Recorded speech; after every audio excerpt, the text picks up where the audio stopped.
Pendidikan adalah salah satu aspek terpenting dalam pertumbuhan suatu bangsa. Di Indonesia sendiri, sejarah perkembangan pendidikan kita melibatkan banyak tokoh dari berbagai latar belakang. Melalui inovasi dan perjuangan para tokoh itu, pendidikan di Indonesia secara bertahap dapat berkembang lebih maju dan merata. Namun sayangnya, kebanyakan orang hanya mengenal Ki Hajar Dewantara saja sebagai tokoh pendidikan Indonesia. Padahal selain beliau, dan sebelum beliau, juga ada banyak tokoh lain yang turut berkontribusi dalam sejarah perkembangan pendidikan di negara ini.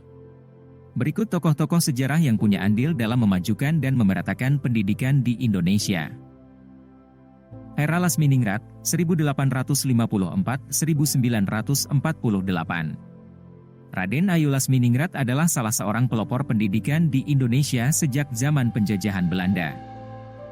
Kemampuan Raden Ayu Lasminingrat dalam berbahasa Belanda sangat fasih, sehingga ia bisa menyadur dengan tepat cerita-cerita dongeng karangan Grimm, cerita-cerita dari negeri dongeng, dan cerita-cerita lainnya ke dalam bahasa Sunda.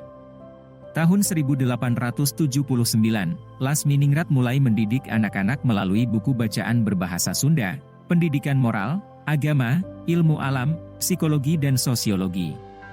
Pada 1907, Lasminingrat mendirikan Sekolah Keutamaan Istri di lingkungan Ruang Gamelan, Pendopo Garut.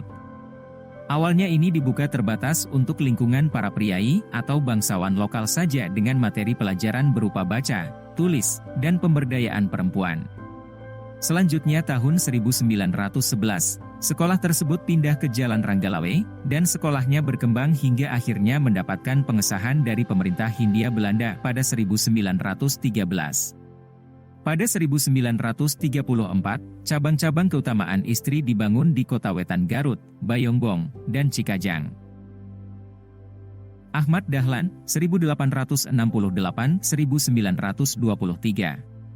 Kiai Haji Ahmad Dahlan, lahir dengan nama Muhammad Darwis, adalah seorang ulama besar bergelar pahlawan nasional Indonesia yang merupakan pendiri Muhammadiyah. Semboyan Muhammadiyah, sedikit bicara banyak bekerja. Melalui perkumpulan ini, Ahmad Dahlan mengajarkan pendidikan Islam secara modern sesuai dengan tuntunan Al-Quran dan Al-Hadis. Beliau menetapkan bahwa Muhammadiyah bukan organisasi politik, tetapi organisasi bersifat sosial dan bergerak di bidang pendidikan.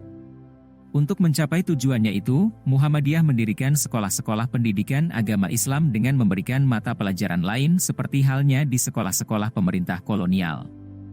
Sekolah yang dikembangkan oleh Muhammadiyah antara lain sekolah taman kanak-kanak, atau Bustanul Atfal, sekolah his ataupun mulo. Ibtidaiyah, atau sekolah dasar, Sanawiyah, atau sekolah lanjutan, MU Alimin Muallimat, dan Kulliyatul Mubalighin, atau SPG Islam. Hasyim Asy'ari, 1871-1947.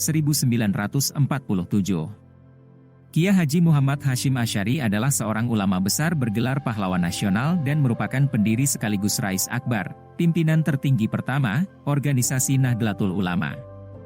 Hasyim Asy'ari mendirikan pondok pesantren di Tebu Ireng di desa yang dipandang hitam atau buruk.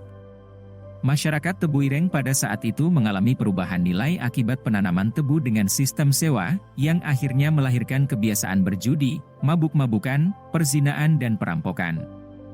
Tebu Ireng kemudian menjadi pesantren terbesar dan terpenting di Tanah Jawa pada abad ke-20. Pesantren Tebu Ireng menjadi pusat pembaruan bagi pengajaran Islam tradisional di tahun 1900-an. Pesantren tersebut bukan hanya mengajar ilmu, tetapi juga pengetahuan umum ikut mengiringi pengajaran agama Islam. Para santri belajar membaca huruf Latin, menulis dan membaca buku-buku yang berisi pengetahuan umum, berorganisasi, dan berpidato. R.A. Kartini, 1879-1904. Raden Ajeng Kartini Joyo Adhiningrat adalah seorang tokoh emansipasi wanita Indonesia. Berasal dari keluarga bangsawan membuatnya memperoleh pendidikan di sekolah Belanda setingkat SD, sampai usia 12 tahun. Setelahnya, ia ingin melanjutkan pendidikan, tetapi perempuan Jawa saat itu dilarang mengenyam pendidikan tinggi dan harus dipingit. Aturan-aturan adat ini dirasakan Kartini telah membelenggu kaum wanita. Karena banyak membaca buku, koran, dan majalah Eropa, Kartini tertarik pada kemajuan perempuan Eropan. Dan mulailah Kartini berjuang untuk melepaskan kaum wanita dari belenggu adat agar dapat meningkatkan kedudukan dan derajatnya. Pemikiran Kartini tentang emansipasi tercermin dari surat-surat korespondensinya.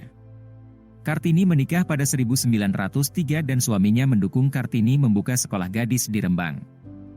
Sayangnya ia meninggal setahun kemudian. Surat-surat Kartini kepada sahabatnya di Belanda terbit di sebuah majalah Belanda, kemudian dikumpulkan dan menjadi karya yang berjudul Habis Gelap Terbitlah Terang. Kegigihan Kartini memicu didirikannya Yayasan Kartini yang kemudian mendirikan sekolah wanita di beberapa daerah. Dewi Sartika, 1884-1947. Raden Dewi Sartika adalah seorang advokat dan tokoh perintis pendidikan untuk kaum wanita yang telah diakui sebagai salah satu pahlawan nasional Indonesia. Meskipun bertentangan dengan adat, orang tuanya tetap menyekolahkan Dewi Sartika di sekolah Belanda. Pada 1904, ia mendirikan sekolah istri di Pendopo, Kabupaten Bandung, berkat dukungan dari kakeknya yang pada saat itu menjabat sebagai Bupati Bandung. Sekolah tersebut kemudian direlokasi ke Jalan Ciguriang dan berubah nama menjadi Sekolah Keutamaan Istri pada tahun 1910.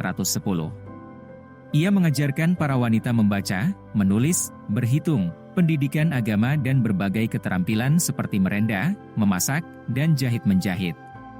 Pada tahun 1912, sudah ada 9 sekolah yang tersebar di seluruh Jawa Barat, lalu kemudian berkembang menjadi satu sekolah tiap kota maupun kabupaten pada tahun 1920. Pada September 1929, sekolah tersebut berganti nama menjadi Sekolah Raden Dewi. Sekolah Raden Dewi berkembang dengan pesat dan dikelola oleh perempuan-perempuan Sunda yang memiliki cita-cita yang sama dengan Dewi Sartika. Rohana Kudus, 1884-1972.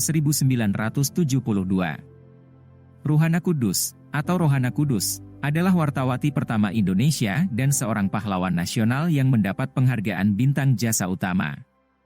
Ia terlahir dengan nama Siti Ruhana pada 1884 di desa, atau Nagari, Koto Gadang, Kabupaten Agam, di pedalaman Sumatera Barat. Ruhana sangat cerdas meski tidak mengenyam pendidikan formal dan hanya belajar dari orang-orang di sekitarnya dan dari berbagai bahan bacaannya. Ruhana termasuk salah satu dari segelintir perempuan yang percaya bahwa diskriminasi terhadap perempuan, termasuk diskriminasi kesempatan untuk mendapat pendidikan, adalah tindakan semena-mena dan harus dilawan. Pada 1905, Rohana mendirikan sekolah gadis yang fokus mengajar keterampilan bagi anak perempuan. Pada 1911, Ruhana mendirikan Sekolah Kerajinan Amai Setia, atau Sekolah Kas, di Koto Gadang, yang khusus mengajarkan berbagai keterampilan untuk wanita. Sekolah ini mendapat pengakuan resmi dari pemerintah Hindia Belanda pada 1915, dan menjadi pusat pengrajin untuk bekerja sama dengan pemerintah Belanda dalam penjualan karya mereka ke kota-kota besar dan luar negeri. Sembari aktif di bidang pendidikan yang disenanginya, Ruhana menulis di Surat Kabar Perempuan, Putri Hindia, yang berbasis di Batavia, atau Jakarta. Ketika Putri Hindia dibredel pemerintah Hindia Belanda, Ruhana berinisiatif mendirikan surat kabar baru bernama Sunting Melayu. Saat Belanda meningkatkan tekanan dan serangannya terhadap kaum pribumi, Ruhana bahkan turut membantu pergerakan politik dengan tulisannya yang membakar semangat juang para pemuda. Ruhana pun mempelopori berdirinya dapur umum dan badan sosial untuk membantu para gerilyawan. Ia pun mendapatkan penghargaan sebagai perintis pers Indonesia pada tahun 1987. Ki Hajar Dewantara, 1889-1959. Raden Maswardi Suryaningrat, yang sejak 1923 menjadi Ki Hajar Dewantara, adalah bangsawan Jawa, aktivis pergerakan kemerdekaan Indonesia, kolumnis, politisi, dan pelopor pendidikan bagi kaum pribumi Indonesia dari zaman penjajahan Belanda. Sebagai seorang intelektual, ia mengkritik Belanda dengan keras. Kritiknya terhadap pemerintah kolonial itu menyebabkan ia diasingkan ke Belanda. Dalam pengasingan di Belanda, ia aktif dalam organisasi para pelajar asal Indonesia, yang disebut Perhimpunan Hindia. Saat kembali ke Indonesia, ia mendirikan sebuah lembaga pendidikan bernama Taman Siswa. Perguruan Taman Siswa ialah suatu lembaga pendidikan yang memberikan kesempatan bagi para pribumi untuk bisa memperoleh hak pendidikan seperti halnya para priai maupun orang-orang Belanda. Dasar perguruan taman siswa adalah panca dharma yang meliputi kemerdekaan, kebangsaan, kemanusiaan, kebudayaan, dan kodrat alam. Pada tahun 1959 atas jasa-jasanya dalam mengembangkan pendidikan di Indonesia, Ki Hadjar Dewantara dianugerahi gelar sebagai Bapak Pendidikan Nasional oleh Presiden Soekarno. Tanggal kelahirannya 2 Mei, sekarang diperingati di Indonesia sebagai Hari Pendidikan Nasional Indonesia. Itulah sebagian tokoh sejarah yang telah berjasa memajukan dan memeratakan pendidikan di Indonesia. Sekarang tugas kita adalah melanjutkan perjuangan mereka dan mendorong agar pendidikan di Indonesia semakin berkembang ke arah yang lebih baik.